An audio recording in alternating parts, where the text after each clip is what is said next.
سلام و عرض ادب. دوستان به باغ هنر خوش اومدید. توی این ویدیو قراری که بافتن ماندالای دشت گل رو با هم دیگه ادامه بدیم. فقط قبل از اینکه بریم سراغ بافت لازم هستش که من یه نکته‌ای رو توضیح بدم و یه عذرخواهی هم بدهکار هستم به دوستان همراه. ببینید، من توی ویدیوی قبلی که توی سال گذشته آپلودش کردم به شما گفتم که توی این بخش احتمالاً ما 12 الی 13 رج بافت لازم داشته باشیم. خب اگر که پایه های من پایه بلند معمولی بود همون 12-13 رج کافی بود. منتها من به خاطر مشغله ذهنی کلا فراموش کردم که اینجا قراره پایه برجسته ببافیم و وقتی که ما پایه هامون برجسته هستش یک مقدار از ارتفاع بافت ما کم میشه، پس تعداد رج های بیشتری لازم داریم. من اینجا حدود 17 رج بافت انجام دادم. اگر شما دوستان همون 12-13 رج رو انجام دادید که خب لازم هستش که مجددا بهش بافت اضافه بکنید. اگر هم که نه، بافتتون رو اندازه این موتیف انجام دادید که احتمالاً دیگه نیازی به اضافه کردن بافت نیستش. من توی ویدیوی قبلتر هم یک اشتباهی رو مرتکب شده بودم که بعد توضیحش رو دادم. همش به خاطر مسائل زندگی شخصیم هستش که جایی گفتنش اینجا نیست. اما آرزو میکنم که توی سال جدید همتون و هممون حال خوبی داشته باشیم، جسم سالم، دل خوش، حال خوب برای همه آرزو دارم و الهی که امسال بهترین سال زندگی هممون تا امروز بشه و سالهای بعد هم یکی از یکی بهتر. خب بریم سراغ آموزش. ببینید، ما 115 رج رو با هم دیگه کار کردیم. حالا من میخوام رج 116 و 117 رو بگم. اینجا با مارکر علامت گذاشتم. این توضیحی که دارم میدم برای رج 117 هستش. منتها دوستان رج 116 و 117 اصلا فرق نمیکنه که کدومش رو ما اول انجام بدیم. خب ببینید، من میام از این بخش پایه های ذرتیم رو میشمرم. ببینید با این قسمتی که به موتیف وصل شده اصلا کاری ندارم. 1 2 3 4 5 6 7 و 8. این 8 به موتیف متصل شده بود توی این بخش. میام اینجا شروع میکنم به شمردن پایه های بعدی. 1 2 3 4 5 6 7 8 9. نهمی رو مارکر گذاشتم. باز هم میام 1 2 3 4 5 6 7 8 9 و باز هم میام 1 2 3 4 5 6 7 8 9. ببینید من 3 تا رو اینجا مارکر گذاشتم و این قسمت نیم دایره رو که رد بکنم از این سمتم بشمرم، باز همین در اصل همین تعداد رو میشمرم و مارکرها رو میذارم. خب برای بافتنشون من میام یک حلقه میزنم روی قلاب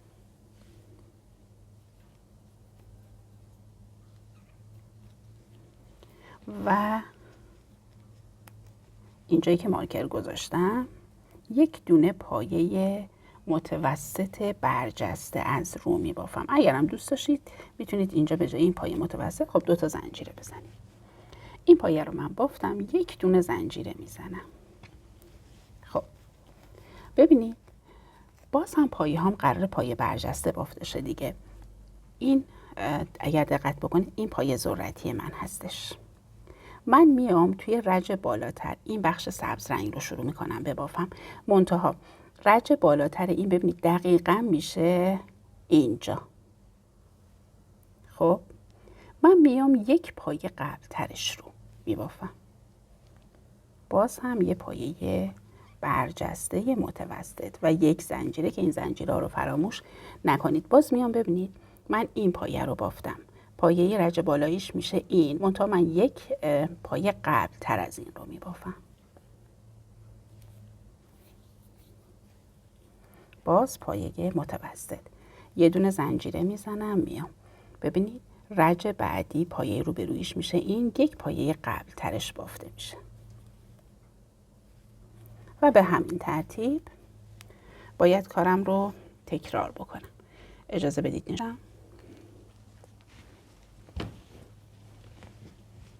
خب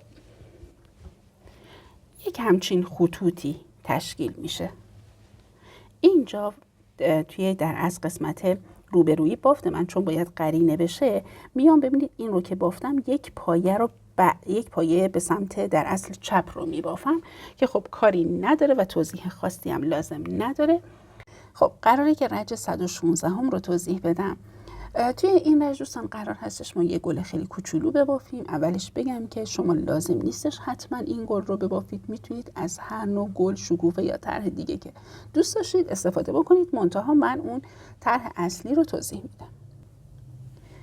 یه حلقه جادویی لازم دارم.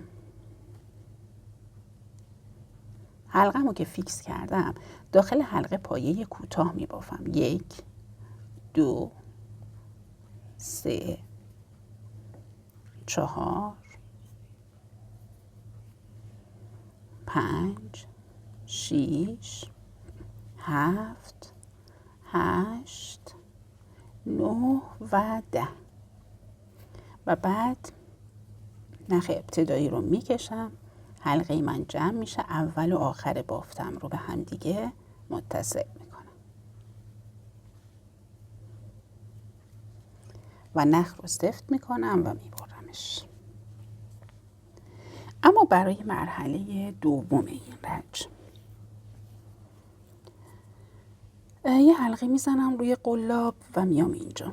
ببینید دوستان، توی این رج من فقط باید یک حلقه از گندمی رو ببافم. بارها توی آموزش‌های مختلف گفتم که هر گندمی 2 تا حلقه داره که من باز نشون بدم. ببینید من فقط حلقه بیرونیش رو قراره که بافت بزنم، با حلقه قبلی کاری ندارم. در اصل با حلقه جلویش هیچ کاری ندارم. خب میام توی گندمی اول 1 دونه پایه کوتاه میبافم و توی گندمی دوم 3 تا پایه بلند. 1 2 و 3. باز هم ببینید 1 حلقه از گندمی رو میگیرم، 1 پایه کوتاه و بعدی 3 تا بلند. 1 2 3. همین بافت باید تکرار بشه. 1 کوتاه و 3 بلند.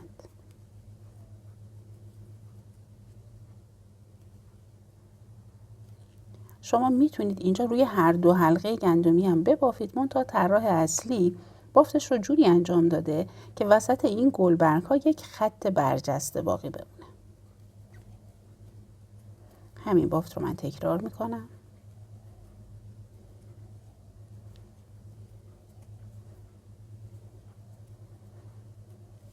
چهار تا گلبرگ بافتم. کل بافت من باید 5 تا گلبرگ باشه.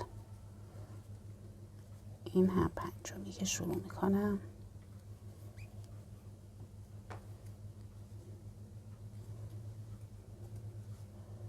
خب اول و آخر بافت هم که قراره به هم دیگه ببینید متصل بشه، یه گل خیلی کوچولو به من میده. 1 مقداری نخ رو اضافه باقی میذارم و کاتش میکنم. با این نخ اضافه قراره که این گل رو به بافت اصلی متصل بکنم. خب حالا در رابطه با قسمتایی که گل متصل میشه، ببینید من 64 تا از این گل احتیاج دارم. توی هر ضلع بافت 16 تا. 16 ضرب در 4 خب میشه 64 تا دیگه. ببینید من میام 2 تا دونه توی این بخش میزنم، یکی اینجا و یکی اینجا، و توی این بخش من باید 3 تا بزنم و اینجا هم ببینید 3 تا. پس 3 تا 3 تا 2 تا. این بخش شد 8 تا. قسمت روبرویش هم میشه 8 تا، میشه 16 تا در مجموع. توی هر ضلع 16 تا احتیاج داریم که توضیح دادم. 4 ضلعش میشه 64 تا. پس 64 تا از این گل ببافید. خب من یه توضیح اضافه بکنم بعد بریم سراغ رج 118 هم. ببینید دوستان، وقتی که شما به تعداد لازم گلها رو بافتید بذارید روی بافتتون و با اضافی نخ هم حتما به بافتتون متصل بکنیدش. و البته باز هم بگم که من در رابطه با تعداد گلها نظر طراح اصلی رو گفتم. شما میتونید طبق سلیقه خودتون از گلهای کمتر یا بیشتری هم استفاده بکنید. اما برای توضیح رج 118 هم ببینید ما اینجا توی این بخش نیم دایره 27 تا پایه داشتیم. من پایه وسطشون رو باید در نظر بگیرم. ببینید 1 2 3 4 5 6 7 8 9 10 11 12 و 13. پایه 14 هم رو در نظر میگیرم.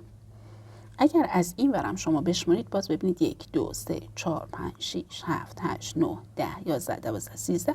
این پایه 14 هم هستش که پایه وسط میشه.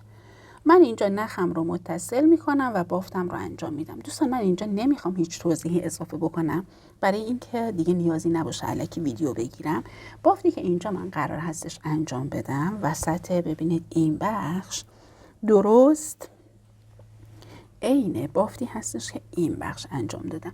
همون گل و همون نوع بافت و همون نوع اتصال. حالا شما طبق سلیقه خودتون میتونید باز هم تغییرش بدید. 4 تا از این گل احتیاج داریم. توی هر ضلع وسطش ما 1 دونه از اینها رو متصل میکنیم.